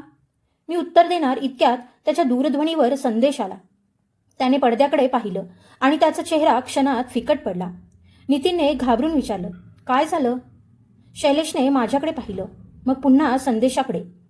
मला काहीच सांगितलं नाही. पण त्या एका क्षणात मला समजलं, आज मी केलेल्या बदलांपैकी कुठल्या तरी बदलाची खबर त्यांच्यापर्यंत पोहोचली होती. आणि त्याहून भयंकर गोष्ट म्हणजे त्याच्या डोळ्यात मला रागापेक्षा भीती जास्त दिसत होती. शैलेशच्या दूरध्वनीवर आलेला संदेश पाहिल्यानंतर घरातलं वातावरण काही क्षणात बदललं. त्याने पडदा पुन्हा पाहिला. नितीनच्या कानात काहीतरी कुजबुजलं आणि दोघांनी एकाच वेळी माझ्याकडे पाहिलं. त्यांच्या चेहऱ्यावर मला पहिल्यांदाच तोच भाव दिसला, जो एखाद्या माणसाला स्वतःच्या हातातून नियंत्रण निसटताना दिसतो. मी शांतपणे माझ्या खोलीत गेलो, दार लावलं आणि सकाळपासून पाहिलेली सगळी कागदपत्र पुन्हा मनात उलगडून लागली. माझ्या नावाने झालेल्या व्यवहारांची व्याप्ती माझ्या कल्पनेपेक्षा खूप मोठी होती. माझ्या निवृत्तीच्या रकमेतून पैसा कुठे गेला, कोणत्या संस्थांना वळवला गेला आणि त्या सगळ्यात माझं नाव कसं वापरलं गेलं, याचा विचार करताना मला स्वतःवरच राग येऊ लागला. मी कित्येक वर्ष मुलांना शिस्त, जबाबदारी आणि प्रामाणिकपणा शिकवला. पण आपल्या मुलांवर प्रेम करताना विश्वास आणि निष्काळजीपणा यांच्यातली रेषा मीच पुसून टाकली होती. केदारला मी सकाळीच म्हटलं होतं, कदाचित माझी चूक मोठी आहे. मी त्यांना प्रत्येक अडचणीतून बाहेर काढत राहिलो. त्यांना कधीच त्यांच्या निर्णयांची किंमत मोजू दिली नाही. तेव्हा केदारने माझ्याकडे पाहून शांतपणे सांगितलं होतं, गुरुजी, पालक आधार देतात म्हणून मुलांना फसवणुकीचा अधिकार मिळत नाही. तुमची माया चुकीची नाही, तिचा गैरवापर करणं चुकीचं आहे. त्याच्या त्या शब्दांनी माझ्या मनात खोलवर काहीतरी हलवलं होतं. त्या दिवशी आम्ही केवळ मालमत्तेच्या नोंदीवर संरक्षणात्मक सूचना दिल्या नव्हत्या, तर माझ्या नावाशी संबंधित काही आर्थिक व्यवहारांसाठी स्वतंत्र पडताळणी लावण्याची प्रक्रियाही सुरू केली होती. माझ्या संमतीशिवाय कोणताही नवीन कागद पुढे जाऊ नये अशी नोंद करण्यात आली होती. त्यामुळे शैलेशला आलेला संदेश नक्कीच त्याच्याशी संबंधित होता.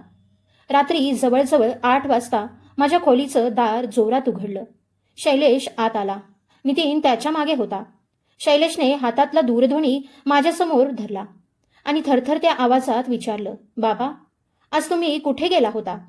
मी त्याच्याकडे पाहून शांतपणे म्हटलं, माझ्या नावावर काय चाललंय ते समजून घ्यायला. नितीन लगेच म्हणाला, म्हणजे तुम्ही आमच्यावर विश्वास ठेवत नाही. मी हळूच हसलो. विश्वासाचा प्रश्न आता तुम्ही विचारताय? माझं उत्तर ऐकता शैलेशचा संयम सुटला. तो म्हणाला, तुम्हाला कळतंय का? आजचा तुमच्या या एका हालचालीमुळे आपला मोठा व्यवहार थांबला आहे. किती नुकसान होऊ शकत याची कल्पना आहे का? मी त्याच्या डोळ्यात पाहून विचारलं. त्या व्यवहारात माझं नाव का आहे? तो 2 क्षण गप्प राहिला. मग म्हणाला, कारण घर आपलं आहे, पैसा आपला आहे, आपण एकच कुटुंब आहोत. मी शांतपणे उत्तर दिलं, कुटुंब एक असतं म्हणून परवानगीही एकच माणूस देतो का? खोलीत काही क्षण विचित्र शांतता पसरली. नितीनने लगेच सूर बदलला. तो माझ्याजवळ बसला आणि म्हणाला, बाबा, कुणीतरी तुम्हाला चुकीचं समजावत आहे. बाहेरचे लोक घरात फूट पाडतात. तुम्ही इतके वर्ष आमच्यासोबत राहिलात, मग अचानक हे सगळं कशासाठी? त्याने बाहेरचे लोक म्हटल्याबरोबर मला केदारची आठवण झाली. मी मात्र त्याचं नाव घेतलं नाही. मी फक्त म्हणालो, मला कुणी तुमच्याविरुद्ध उभं केलं नाही. मला फक्त माझ्या नावाखाली काय लिहिलंय ते वाचायला शिकवलं. शैलेशच्या चेहऱ्यावर राग चढला. म्हणजे आता तुम्ही आम्हाला गुन्हेगार समजणार? मी पहिल्यांदाच त्याला थेट उत्तर दिलं, मी तुम्हाला काय समजायचं ते अजून ठरवलेलं नाही. पण माझ्या नावाने माझ्या माहितीत नसलेले कागद तयार झाले हे सत्य आहे. त्याने हातातील कागद टेबलावर आपटला. हे सगळं व्यवसायासाठी होतं, तुमच्यासाठी, या घरासाठी. मी त्याच्याकडे बराच वेळ पाहत राहिलो. मग कपाटातून सुमतीचा जुना फोटो काढला आणि त्याच्या बाजूला ठेवला. या घरासाठी? मी विचारलं. हे घर तिने आणि मी आयुष्यभराच्या कमाईतून उभं केलं. त्यावर बोजा नोंदवताना एकदा तरी मला विचारावंसं वाटलं नाही? शैलेश काही बोलला नाही. नितीनने त्याची बाजू सावरण्याचा प्रयत्न केला. ते कायमचं काही नव्हतं. व्यवहार पूर्ण झाला असता तर सगळं सुटलं असतं. मी त्याच्याकडे वळून विचारलं, आणि व्यवहार बुडाला असता तर? त्याने उत्तर दिलं नाही. त्या शांततेने माझ्या प्रश्नाचं उत्तर दिलं. त्या क्षणी माझ्या मनातल्या शेवटचा संभ्रमही कमी झाला. मी ठाम आवाजात म्हटलं, आजपासून माझ्या नावावरचा एकही कागद माझ्याशिवाय पुढे जाणार नाही. माझ्या मालमत्तेचा, निवृत्तीच्या पैशांचा आणि माझ्या प्रतिष्ठेचा वापर माझ्या परवानगीशिवाय होणार नाही. शैलेशने दात घट्ट केले. मग आम्ही काय करायचं? व्यवसाय अर्ध्यावर सोडायचा? मी म्हणालो, तुमचा व्यवसाय तुमच्या जबाबदारीवर चालवा, माझ्या आयुष्याला तारण ठेवून नाही. माझ्या आवाजात आरडाओरडा नव्हता, पण तो ठामपणा दोघांनाही अनोळखी होता. काही क्षण शैलेश माझ्याकडे पाहत राहिला आणि अचानक म्हणाला, हा केदार आहे ना या सगळ्यामागे? माझ्या मनात धक्का बसला. त्याला नाव कसं कळलं हा प्रश्न डोक्यात चमकला. मी काही उत्तर दिलं नाही. तो पुढे म्हणाला, आम्हाला सगळं कळतंय. कोण कुठे भेटतं, कोण कागद पाहतो, कोण चौकशी करतो. त्या वाक्याने माझ्या अंगावर काटा आला. म्हणजे ते फक्त माझ्यावर लक्ष ठेवत नव्हते, केदारच्याही हालचाली त्यांना कळत होत्या. नितीनने मात्र लगेच शैलेशचा हात पकडला आणि त्याला शांत राहण्याचा इशारा केला. त्याच्या त्या घाईतून मला जाणवलं की शैलेशने काहीतरी जास्तच बोलून टाकलं होतं. मी काहीच प्रतिक्रिया दिली नाही. दोघे बाहेर गेले. दार बंद झाल्यावर मी लगेच केदारला दूरध्वनी लावला. त्याने फोन उचलताच मी म्हटलं, केदार, सावध राहा. त्यांना तुझं नाव माहिती आहे. काही क्षण तिकडून शांतता होती. मग तो अगदी मंद आवाजात म्हणाला, मला अंदाज होता गुरुजी, म्हणूनच आज काही नोंदी वेगळ्या ठिकाणी सुरक्षित ठेवल्या आहेत. मी विचारलं, तुला आधीच संशय होता? तो म्हणाला, हो, कारण आज आपल्याला जे कागद मिळाले त्यात एक असा दूरध्वनी क्रमांक आहे जो शैलेश किंवा नितीनचा नाही, पण प्रत्येक मोठ्या व्यवहाराच्या आधी आणि नंतर तो क्रमांक नोंदीत दिसतो. माझं हृदय जोरात धडधडू लागलं. मी विचारलं, तो कुणाचा आहे?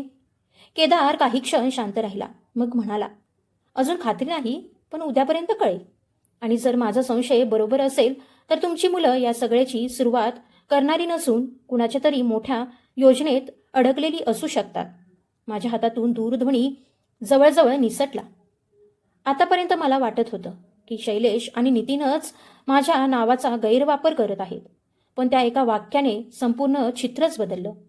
कारण आता प्रश्न असा नव्हता की माझ्या मुलांनी माझ्याशी विश्वासघात का केला, तर त्यांच्यामागे असा कोण होता ज्याला माझं घर, माझे पैसे आणि माझं नाव या तिन्ही गोष्टी एकाच वेळी हव्या होत्या. त्या रात्री केदारशी झालेल्या संभाषणानंतर माझ्या मनात एक वेगळी स्पष्टता आली होती. आयुष्यभर मी शैलेश आणि नितीनला काही कमी पडू दिलं नाही. त्यांना शिकवलं, उभं राहायला मदत केली, त्यांच्या चुका झाकल्या, त्यांच्या अपयशाला स्वतःची जबाबदारी मांडली. पण आता पहिल्यांदाच मला जाणवत होतं की प्रेमाच्या नावाखाली मी स्वतःचं अस्तित्वच त्यांच्या हाती दिलं होतं. दुसऱ्या दिवशी सकाळी दोघे माझ्या खोलीत आले तेव्हा त्यांच्या चेहऱ्यावर कालचा राग नव्हता. शैलेशने माझ्यासाठी चहा आणला आणि अगदी मृदू आवाजात म्हणाला, बाबा, काल जरा जास्त बोललो. आमच्याकडून काही चुकीचं झालं असेल तर मनाला लावून घेऊ नका. आम्हाला फक्त घर टिकवायचं आहे. नितीनही लगेच म्हणाला, आणि तुमच्या नावाने जे काही झालं ते तुमच्या नुकसानासाठी नव्हतं. आम्ही सगळं परत नीट करू. मी दोघांकडे शांतपणे पाहत राहिलो. काही दिवसांपूर्वी हीच वाक्य ऐकली असती तर कदाचित मी पुन्हा त्यांच्यावर विश्वास ठेवला असता. पण आता त्यांच्या आवाजापेक्षा त्यांच्या कृती मला जास्त दिसत होत्या. शैलेशने थोड्या वेळाने विषय वळवला. तो म्हणाला, एक काम करूया. आज आपण सगळे एकत्र जाऊ. जे संरक्षण तुम्ही लावलंय ते थोडं सैल करू. नाहीतर सगळे व्यवहार अडकतील. तुम्हाला प्रत्येक वेळी धावपळ करावी लागेल. मी त्याला विचारलं, म्हणजे पुन्हा माझ्या नावावर तुम्हाला मोकळेपणाने व्यवहार करता यावेत? त्याचा चेहरा क्षणभर उतरला. नितीन लगेच मध्ये पडला. तसं नाही बाबा, तुम्हाला या सगळ्या कागदपत्रांचा त्रास होऊ नये म्हणून म्हणतोय. मी हळूच हसलो आणि म्हटलं, माझ्या आयुष्याचे कागद मला त्रास देत नाहीत. मला न विचारता त्यांचा वापर होणं त्रास देतं. दोघे काही क्षण गप्प राहिले. मी पुढे म्हटलं, आजपासून माझ्या नावावरचा कोणताही निर्णय माझ्या उपस्थितीतच होईल. तुम्हाला मदत हवी असेल तर सांगा. पण माझं नाव, माझं घर किंवा माझी जमा रक्कम ही आता शॉर्टकट नाही. शैलेशने माझ्याकडे पाहिलं. त्याच्या डोळ्यात राग लपलेला दिसत होता. पण यावेळी तो उघड बोलला नाही. दोघे उठून बाहेर गेले. त्यांची पावलं दूर गेल्यावर मला जाणवलं की हे माघार घेणं नव्हतं. ते फक्त पुढच्या डावासाठी शांत झाले होते. दुपारच्या वेळी केदार आला. त्याच्यासोबत माझ्या जुन्या शाळेत लिपिक म्हणून काम केलेले प्रभाकरराव होते. अनेक वर्षांनी त्यांना पाहून मला धक्का बसला. त्यांनी माझा हात हातात घेतला आणि म्हणाले, देशमुख गुरुजी, केदारने फारसं काही सांगितलं नाही, पण तुमच्या नावाची कागदपत्र फिरत आहेत. एवढं ऐकल्यावर मला वाटलं तुम्हाला एक गोष्ट सांगितली पाहिजे. त्यांनी जुन्या कापडी पिशवीतून एक लिफाफा बाहेर काढला. त्यात माझ्या निवृत्तीच्या काही महिन्यांपूर्वीचे 2 अर्ज आणि एका संस्थेचं पत्र होतं. माझ्या शाळेच्या नावाने काही वर्षांपूर्वी माझी विद्यार्थ्यांसाठी शैक्षणिक निधी निर्माण करण्याचा प्रस्ताव आला होता. मी तो प्रस्ताव त्यावेळी नाकारला होता, कारण खाजगी संस्थेला शाळेची प्रतिष्ठा वापरू द्यायची नव्हती. पण त्या पत्रावरचा संस्थेचा पत्ता पाहून माझ्या अंगावर काटा आला. तोच पत्ता अलीकडच्या संशयास्पद व्यवहारांच्या कागदांवरही होता. मी केदारकडे पाहिलं. तो म्हणाला, गुरुजी, म्हणजे हा खेळ शैलेश आणि नितीनने अचानक सुरू केलेला नसावा. कुणीतरी तुमचं नाव खूप आधीपासून ओळखत होतं. प्रभाकर रावांनी आणखी एक गोष्ट सांगितली. काही महिन्यांपूर्वी एक माणूस जुन्या शाळेत आला होता आणि माझ्या सेवा काळातील सहीचे नमुने असलेल्या नोंदी पाहण्याचा प्रयत्न करत होता. तो स्वतःला एका संशोधन संस्थेचा प्रतिनिधी म्हणवत होता. तेव्हा कोणालाही संशय आला नव्हता. हे ऐकताच माझ्या तोंडाला कोरड पडली. म्हणजे माझी बनावट सही तयार करण्यासाठी कुणीतरी आधीपासून तयारी करत होतं. केदारने मला लगेच शांत राहायला सांगितलं. आता आणखी एक गोष्ट स्पष्ट झाली.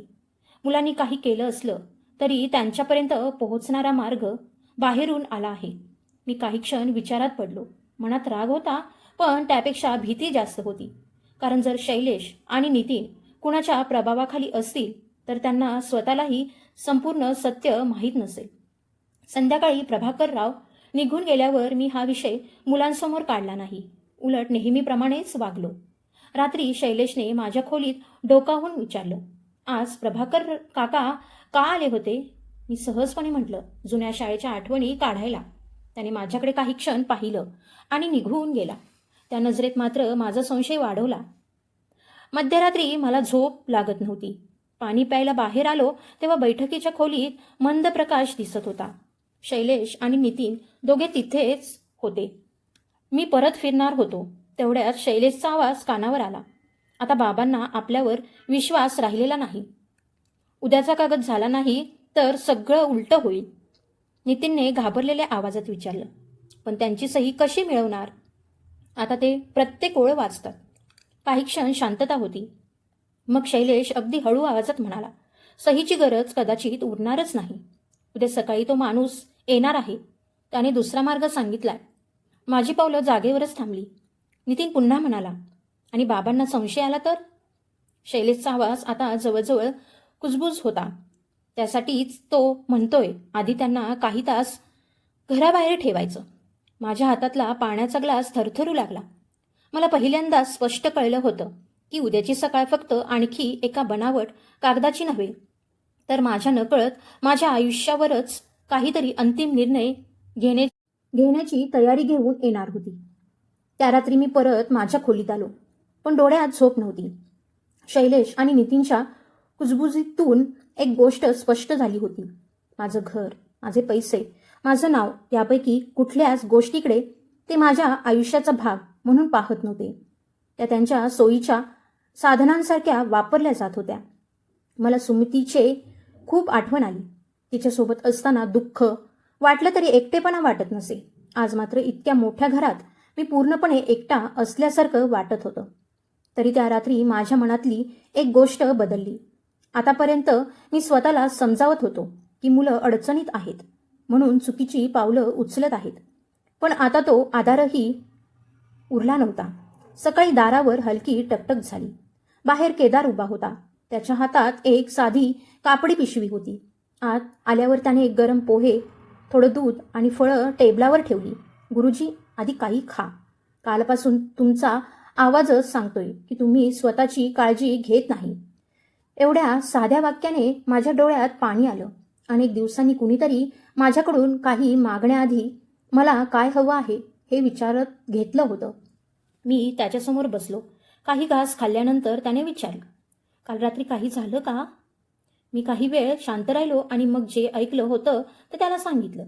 त्याचा चेहरा गंभीर झाला, पण तो संतापला नाही. तो म्हणाला, गुरुजी, आता तुम्ही एक निर्णय घ्या. त्यांना शिक्षा द्यायची की स्वतःला वाचवायचं? मी त्याच्याकडे पाहिलं. मला माझ्या मुलांचं वाईट नको रे.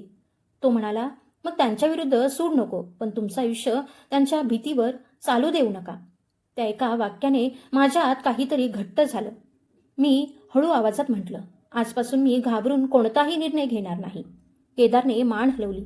तेवढ्यात बाहेरून शैलेशचा आवाज आला, बाबा, आज केंद्रात जरा लवकर जा. सकाळी काही महत्त्वाचे लोक येणार आहेत. मी आधीसारखा घाबरलो नाही. बाहेर येऊन शांतपणे म्हटलं, आज किती वाजता जायचं ते मी ठरवेन. त्याने माझ्याकडे आश्चर्याने पाहिलं. त्याला कदाचित माझ्याकडून हा सूर अपेक्षित नव्हता. काही वेळाने मी ज्ञानकेंद्रात पोहोचलो, पण आज माझा हेतू वेगळा होता. सकाळची गर्दी कमी झाल्यावर मी मागच्या कपाटात जुन्या नोंदी तपासत बसलो. तेवढ्यात बाहेरून प्रभाकरराव आले. त्यांना पाहून मला आश्चर्य वाटलं. ते थेट माझ्याजवळ आले आणि अगदी हळू आवाजात म्हणाले, गुरुजी, काल शाळेतल्या जुन्या नोंदी पाहताना मला एक विचित्र गोष्ट दिसली. काही वर्षांपूर्वी तुमच्या सहीचे नमुने मागणारा माणूस पुन्हा शहरात दिसलाय. मी चकित झालो. कोण? प्रभाकररावांनी लगेच नाव सांगितलं नाही. ते म्हणाले, आधी खात्री करून घेऊ, पण त्याचा संबंध या केंद्राशी असण्याची शक्यता आहे. तेवढ्यात केदारही तिथे आला. त्याने प्रभाकररावांचं बोलणं ऐकलं आणि म्हणाला, म्हणजे धागे एकाच दिशेने जात आहेत. माझं मन पुन्हा अस्वस्थ झालं. त्या क्षणी बाहेर एक काळी गाडी येऊन थांबली. त्यातून 50शीचा एक देखणा, नीटनेटका पोशाख केलेला माणूस उतरला. तो आत आला आणि शैलेशला पाहताच दोघांनी एकमेकांशी हस्तांदोलन केलं. पण माझं लक्ष दुसऱ्याच गोष्टीकडे गेलं. त्या माणसाने मला पाहिलं आणि क्षणभर त्याच्या चेहऱ्यावर ओळखीचा भाव चमकून गेला. तो लगेच सावरला. शैलेशने मला त्याची ओळख करून द्यायला सुरुवात केली. पण त्याआधीच प्रभाकरराव माझ्या कानाजवळ हळूच म्हणाले, "गुरुजी, हसतो माणूस. काही वर्षांपूर्वी तुमच्या शाळेत तुमच्या सहीच्या नोंदी पाहायला आलेला." माझ्या अंगावर काटा आला. माझ्यासमोर उभा असलेला माणूस फक्त शैलेशचा व्यावसायिक परिचित नव्हता. माझं नाव आणि सही यांच्याबद्दल त्याची उत्सुकता आजची नव्हती आणि त्याने पुढच्याच क्षणी माझ्याकडे पाहून जे वाक्य उच्चारलं त्याने माझ्या मनातला संशय भीतीत बदलला. "देशमुख गुरुजी, शेवटी आपली प्रत्यक्ष भेट झालीच." माझ्यासमोर उभ्या असलेल्या त्या माणसाने "शेवटी आपली भेट झालीच" असं म्हटल्यावर वातावरणात काही क्षण विचित्रता निर्माण झाला. त्याने स्वतःचं नाव सांगितलं, माधवराव कुलकर्णी. शैलेशने लगेच सांगितलं, "किती ते केंद्रांच्या विस्तारासाठी मदत करणारे मोठे गुंतवणूकदार आहेत." पण प्रभाकररावांच्या चेहऱ्यावरचा ताण मला वेगळंच सांगत होता. मी शांत राहिलो. माधवराव माझ्याशी जरा जास्तच आपुलकीने बोलत होते. "देशमुख गुरुजी, तुमच्या नावाला या भागात खूप वजन आहे. म्हणूनच आम्हाला वाटलं की या उपक्रमाला तुमचं मार्गदर्शन मिळालं तर सगळ्यांना फायदा होईल." मी त्यांच्या डोळ्यात पाहून विचारलं, "माझ्या मार्गदर्शनासाठी माझी परवानगी घेतली होती का?" माझं वाक्य ऐकताच शैलेश मध्ये पडला, पण मी त्याला हाताने थांबवलं. माधवरावांच्या चेहऱ्यावरचं हसू क्षणभर हरवलं. ते म्हणाले, "अहो, कुटुंबातल्या गोष्टी कागदावर विचारूनच कराव्या असं कुठे असतं?" त्या वाक्याने माझ्या मनातला संशय आणखी वाढला. केदार मात्र दूर उभा राहून सगळं पाहत होता. काही वेळाने केंद्रात 2-3 पालक आले. त्यांच्यातला एक माणूस थेट माझ्याकडे आला आणि म्हणाला, "गुरुजी, काल आम्हाला सांगितलं की पुढच्या महिन्यापासून तुमच्या नावाने निवासी अभ्यासवर्ग सुरू होणार आहे." माझ्या मुलाचं नाव नोंदवायचं आहे. मी थबकलो. मला अशा कोणत्याही योजनेची माहिती नव्हती. माझ्या चेहऱ्याकडे पाहताच त्या माणसालाही काहीतरी चुकीचं असल्याची जाणीव झाली. त्याने विचारलं, "तुम्हाला माहिती नाही का?" मी उत्तर देण्याआधी शैलेशने विषय वळवायचा प्रयत्न केला, पण यावेळी मी गप्प बसलो नाही. मी त्या पालकाला स्पष्ट सांगितलं, "माझ्या नावाने जे काही सांगितलं जात आहे त्यातील प्रत्येक गोष्ट माझ्या संमतीने होत आहे असं समजू नका. काही नोंदींची मी स्वतः चौकशी करत आहे." एवढं ऐकताच तिथे उभ्या असलेल्या इतर लोकांचंही लक्ष आमच्याकडे गेलं. काही पालकांनी आपल्या पावत्या काढल्या. काहींनी मला थेट विचारायला सुरुवात केली. वातावरण क्षणात बदललं. माधवराव मात्र शांत उभे होते. त्यांच्या चेहऱ्यावर घाई नव्हती, पण मला जाणवत होतं की ते प्रत्येक प्रतिक्रिया मोजत आहेत. तेवढ्यात प्रभाकरराव पुढे आले. त्यांनी लोकांसमोर काहीही आरोप न करता फक्त एवढं सांगितलं, "देशमुख गुरुजींचं नाव या भागात विश्वासाचं आहे. त्यामुळे त्यांच्या नावाने झालेली प्रत्येक गोष्ट त्यांना माहीत असणं गरजेचं आहे." त्यांच्या या वाक्यानंतर एका वृद्ध गृहस्थाने गर्दीतून पुढे येत माझ्याकडे बारकाईने पाहिलं. ते दत्तात्रेय होते. मला त्यांना ओळखायला काही क्षण लागले. त्यांनी माझा हात हातात घेतला आणि भावूक होत म्हणाले, "गुरुजी, तुम्हाला आठवत नसेल, पण माझा मुलगा शाळा सोडणार होता तेव्हा तुम्ही त्याला दर रविवारी घरी बोलावून शिकवलं होतं. त्याच्याकडून एक पैसाही घेतला नव्हता.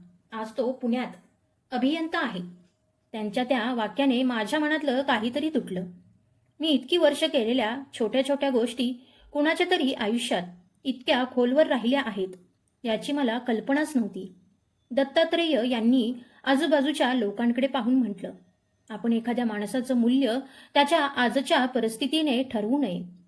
या माणसाने कित्येक घरात दिवे लावलीत. त्या क्षणी वातावरणातला संशय अचानक आदरात बदलायला लागला. काही लोक माझ्याजवळ येऊन त्यांच्या मुलांच्या जुन्या आठवणी सांगू लागले. कुणी म्हणालं मी त्यांच्या मुलाला परीक्षेच्या भीतीतून बाहेर काढलं होतं. कुणी म्हणालं मी मुलीला पुन्हा शाळेत पाठवण्यासाठी घरच्यांना समजावलं होतं. मला ते सगळं ऐकताना लाजही वाटत होती आणि भरूनही येत होतं. मी वारंवार एकच सांगत होतो, "मी काही मोठं केलं नाही. शिक्षक म्हणून जे करायला हवं होतं ते केलं." पण त्या दिवशी पहिल्यांदाच मला जाणवलं की माझ्या मुलांना ज्या नावात फक्त आर्थिक उपयोग दिसत होता, त्याच नावात इतर लोकांना विश्वास आणि आठवणी दिसत होत्या. गर्दीच्या पलीकडे माझी नजर गेली आणि तिथे शैलेश आणि नितीन उभे असल्याचं मला दिसलं. दोघेही पूर्ण शांत होते. त्यांच्या चेहऱ्यावरचा नेहमीचा आत्मविश्वास गायब झाला होता. त्यांना कदाचित पहिल्यांदाच जाणवत होतं की त्यांनी ज्या वडिलांना घरात कमकुवत समजलं, त्यांचा मान त्यांच्या घराच्या भिंतीपेक्षा कितीतरी मोठा आहे. तेवढ्यात केंद्राच्या बाहेर आणखी एक गाडी थांबली. त्यातून मानसी उतरली. ती मला पाहताच काही क्षण स्तब्ध झाली आणि मग थेट माझ्याजवळ आली. गुरुजी, मी मानसी. तुम्हाला कदाचित आठवणार नाही. मी तिच्याकडे पाहत राहिलो आणि मग हसलो. तूच ना जी भूगोलाच्या नकाशात नेहमी नद्या उलट दिशेने काढायचीस? ती जोरात हसली आणि लगेच तिच्या डोळ्यात पाणी आलं. ती म्हणाली, आज मी जिल्हा शिक्षण विभागात काम करते, पण त्यावेळी तुम्ही मला वर्गासमोर उभं करून कमी लेखलं नाही म्हणून मी शाळा सोडली नाही. तिचं वाक्य ऐकून आजूबाजूचे लोक आणखी शांत झाले. मानसीने मग केंद्राच्या फलकाकडे पाहिलं, लोकांच्या हातातल्या पावत्या पाहिल्या आणि माझ्याकडे सरळ विचारलं, गुरुजी, हे सगळं तुमच्या संमतीने चालतंय का? मी उत्तर देणार होतो, पण त्याआधी माधवरावांनी मध्ये पडत हसून म्हटलं, गैरसमज आहे, थोडे कौटुंबिक प्रश्न आहेत. मानसीने त्यांच्याकडे पाहिलं. तिच्या चेहऱ्यावरचा भाव क्षणात बदलला. तिने अगदी शांत आवाजात विचारलं, कौटुंबिक प्रश्न असेल तर शैक्षणिक संस्थेच्या नावाने जमा होणाऱ्या पैशात बाहेरच्या कंपनीचा संबंध कसा आला? माधवरावांचा चेहरा पहिल्यांदाच उतरला. शैलेश आणि नितीनने एकमेकांकडे पाहिलं. मी मानसीकडे पाहताच राहिलो, कारण तिच्या हातात एक पातळ फाईल होती आणि त्या फाईलच्या वरच्या पानावर तेच कंपनीचं नाव दिसत होतं, जे माझ्या निवृत्तीच्या पैशांच्या संशयास्पद व्यवहारात वारंवार समोर येत होतं. मानसीने ती फाईल उघडत माझ्याकडे पाहिलं आणि म्हणाली, गुरुजी, मला वाटतं आज तुम्हाला फक्त तुमच्या मुलांनी काय केलं हेच नाही, तर तुमच्या नावाचा वापर किती मोठ्या जाळ्यासाठी केला जात होता हेही कळणार आहे. मानसीने फाईल उघडताच तिथे उभ्या असलेल्या सगळ्यांचं लक्ष तिच्याकडे गेलं. तिने कोणावरही थेट आरोप केला नाही, फक्त काही कागद माझ्यासमोर ठेवले आणि म्हणाली, गुरुजी, या नोंदी तुमच्या नावाने शैक्षणिक उपक्रम दाखवला आहे, पण पैशांचा प्रवाह दुसऱ्याच कंपनीकडे वळतोय. याची चौकशी होणं आवश्यक आहे. माधवरावांचा चेहरा बदलला. ते काही बोलणार इतक्या शैलेश पुढे आला. त्याने कागदांकडे पाहिलं, मग माझ्याकडे. पहिल्यांदाच त्याच्या चेहऱ्यावर मला उघड भीती दिसली. नितीनही मागेच उभा होता. दोघांचं लक्ष माझ्यावर होतं. जणू आता मी काय बोलतो यावर पुढचं सगळं ठरणार होतं. काही क्षण कोणीही बोललं नाही. मग मी शांतपणे म्हटलं, मला कुणाची अब्रू घालवायची नाही, पण माझ्या नावाने झालेली प्रत्येक गोष्ट आता माझ्यासमोर उघड झाली पाहिजे. माझा आवाज ऐकून शैलेशची नजर खाली गेली. तो काहीतरी बोलण्याचा प्रयत्न करत होता, पण शब्द येत नव्हते. गर्दीत उभ्या लोकांच्या नजरा त्याच्यावर होत्या. त्या नजरेत संताप कमी आणि निराशा जास्त होती. कदाचित तेच त्याला अधिक सहन होत नव्हतं. तो हळूहळू माझ्याजवळ आला आणि म्हणाला, बाबा, सगळं आम्ही जसं दाखवलं तसं नाही. मी त्याला थांबवलं. आत्ता मला कारण नको, आधी सत्य हवं. माझं बोलणं ऐकताच नितीनने डोळे मिटले. काही क्षणांनी तो म्हणाला, आम्ही सुरुवातीला फक्त व्यवसाय उभा करण्यासाठी तुमचं नाव वापरलं. नंतर माधवरावांनी मोठी संधी दाखवली. आम्हाला वाटलं पैसा आला की सगळं परत भरून काढू, पण हळूहळू व्यवहार आमच्या हाताबाहेर गेले. माधवरावांनी लगेच विरोध करायचा प्रयत्न केला, पण मानसीने त्यांना थांबवत कागद दाखवले. त्या क्षणी मला पहिल्यांदाच जाणवलं की माझी मुलं पूर्णपणे निर्दोष नव्हती, पण त्यांचा लोभ कुणीतरी अधिक मोठ्या खेळासाठी वापरला होता. तरीही माझ्या मनात त्यांच्यासाठी लगेच माया उमटली नाही, कारण फसवणुकीचा मार्ग कुणी दाखवला असला तरी पहिलं पाऊल त्यांनी स्वतः टाकलं होतं. शैलेश माझ्यासमोर उभा राहून म्हणाला, बाबा, आम्ही चूक केली. त्याचा आवाज थरथरत होता. मी त्याला सरळ विचारलं, तुला चूक आज समजली की आज ती सगळ्यांना दिसली म्हणून? त्या प्रश्नाने तो गप्प झाला. त्याच्या डोळ्यात पाणी आलं, पण मी पुढे झालो नाही. काही क्षणांनी तो म्हणाला, कदाचित सुरुवातीला मला फक्त पैसा दिसत होता. तुमच्या नावाला किती मान आहे याचा आम्ही उपयोग केला, पण आज लोक तुमच्याबद्दल बोलताना ऐकलं आणि मला जाणवलं की आम्ही तुमच्याकडून पैसा घेतला नाही, आम्ही तुमचा विश्वास कमी केला. नितीनचाही आवाज भरून आला. तो म्हणाला, माझ्याकडूनही तेच झालं. तुम्ही विरोध केला की मला वाटायचं तुम्ही आमच्या मार्गात अडथळा आहात. आज कळते की तुम्ही अडथळा नव्हतात. तुम्ही आम्हाला चुकीच्या दिशेने जाण्यापासून थांबवत होतात. आसपास शांतता पसरली. केदार माझ्याकडे पाहत होता, पण त्याने एक शब्दही बोलला नाही. निर्णय माझाच असावा हे तो जाणून होता.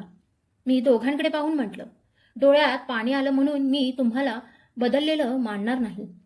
माणूस रडून हलका होतो, पण त्याची चूक त्याने केलेल्या पुढच्या कृतीनेच कमी होते.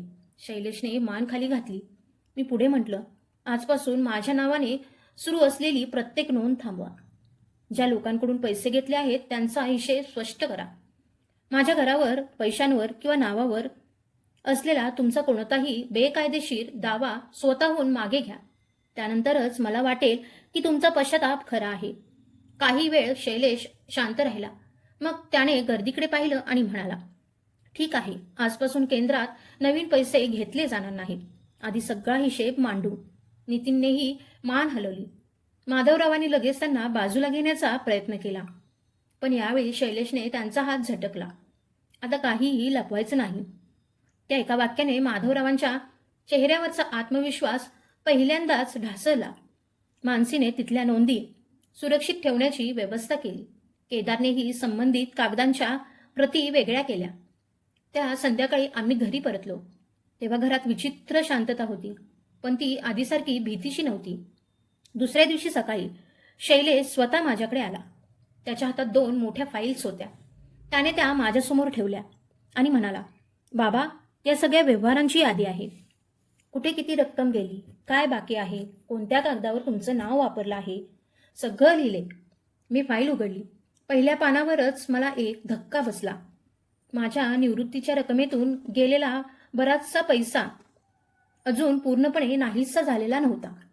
काही रक्कम वेगवेगळ्या खात्यात अडकलेली होती. नितीनने सांगितलं की ती परत मिळवण्यासाठी ते स्वतः सहकार्य करतील. त्याने माझ्या नावाशी जोडलेल्या सगळ्या प्रवेश संकेतांची माहिती माझ्याकडे दिली. मी शांतपणे विचारलं, हे सगळं मला आधी का दिलं नाही? त्याच्याकडे उत्तर नव्हतं. काही वेळाने तो म्हणाला, कारण आम्हाला वाटत होतं तुम्हाला काही कळणार नाही. आणि आता ते बोलताना मला स्वतःचीच लाज वाटते. मी फाईल बंद केली. लाज पुरेशी नाही. आता जे नुकसान झालंय ते दुरुस्त करा. त्या दिवसापासून घरात एक वेगळीच प्रक्रिया सुरू झाली. शैलेश आणि नितीन प्रत्येक आर्थिक निर्णय माझ्यासमोर ठेवू लागले, पण मी अजून त्यांच्यावर पूर्ण विश्वास ठेवला नव्हता. मी स्वतः वेगळ्या नोंदी तपासत होतो. केदारही माझ्या सोबत होता. 2 दिवसांनी शैलेश मला एका अधिकृत कार्यालयात घेऊन गेला आणि माझ्या मालमत्तेशी जोडलेली चुकीची संमती मागे घेण्यासाठी स्वतः आवश्यक निवेदन दिलं. नितीनने केंद्राच्या नोंदीतून माझं नाव तात्पुरतं हटवण्याची विनंती केली, जोपर्यंत प्रत्येक व्यवहाराची तपासणी पूर्ण होत नाही. हे सगळं पाहताना माझ्या मनात समाधान होतं, पण एक सावधपणाही होता, कारण मला आता शब्दांवर नव्हे तर सातत्यावर विश्वास ठेवायचा होता. त्या रात्री सुमतीचा फोटो हातात घेऊन मी खूप दिवसांनी शांतपणे बसलो. मला वाटलं कदाचित मुलं खरोखर बदलू शकतात, पण त्याचवेळी केदारचा दूरध्वनी आला. त्याचा आवाज गंभीर होता. तो म्हणाला, गुरुजी, आज आपण ज्या खात्यांची माहिती मिळवली त्यात एक विचित्र नोंद आहे.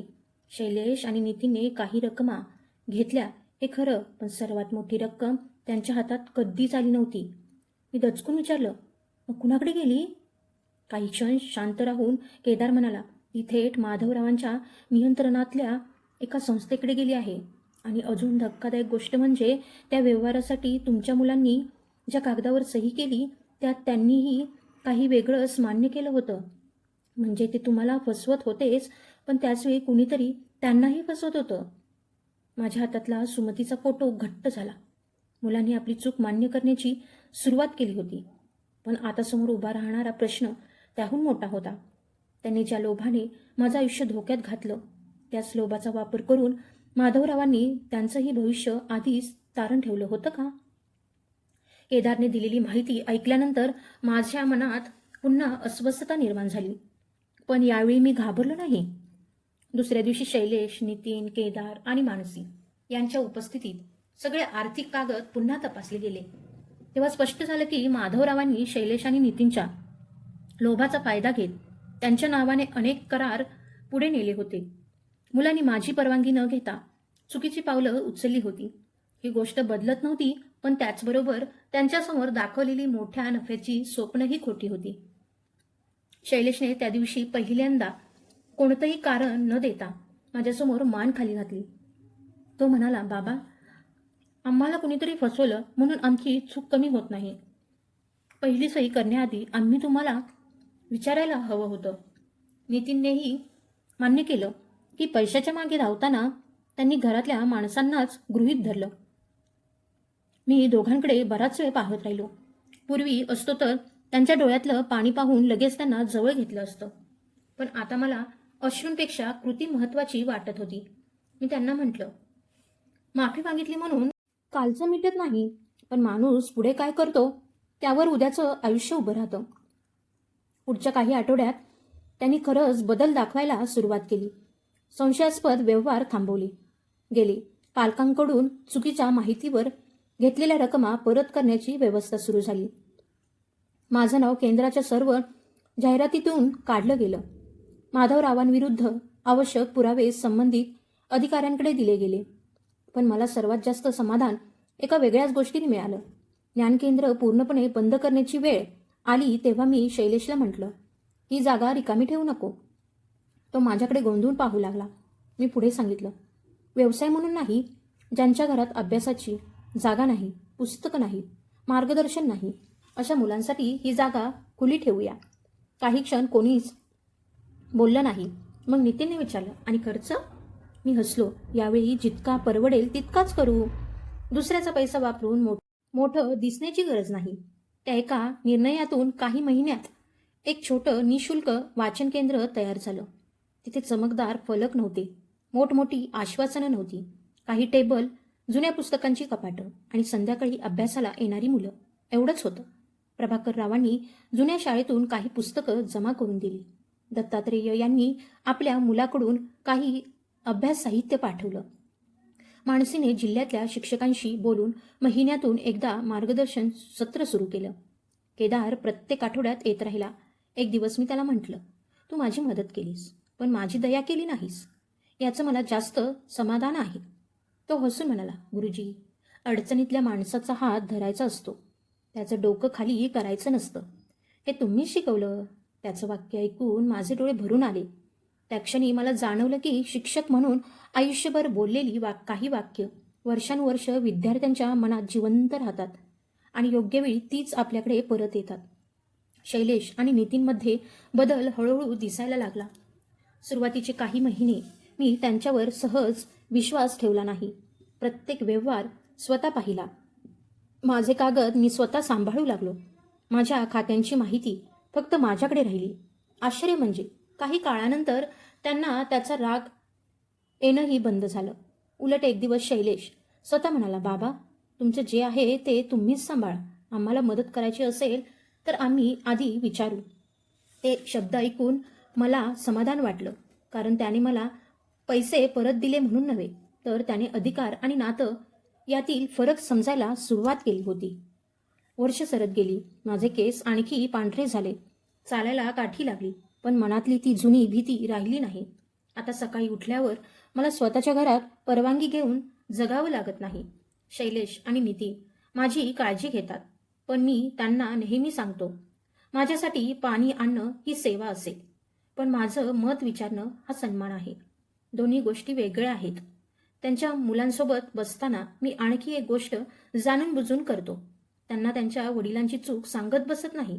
त्याऐवजी स्वतःचे निर्णय स्वतः घेणं, पैशापेक्षा माणसाला महत्त्व देणं आणि वय झालं म्हणून कुणाची बुद्धी कमी लेखू नये हे शिकवतो.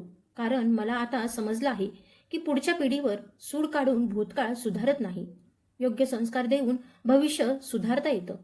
काही वर्षांनी एक संध्याकाळी आम्ही सगळे त्या वाचन केंद्रात गेलो होतो. एका कोपऱ्यात साध्या कपड्यातला एक मुलगा पुस्तक लावत होता. त्याचे वडील काही महिन्यांपूर्वी गेले होते आणि घरची परिस्थिती खूप कठीण होती. तो अभ्यास सोडून काम शोधण्याचा विचार करत होता.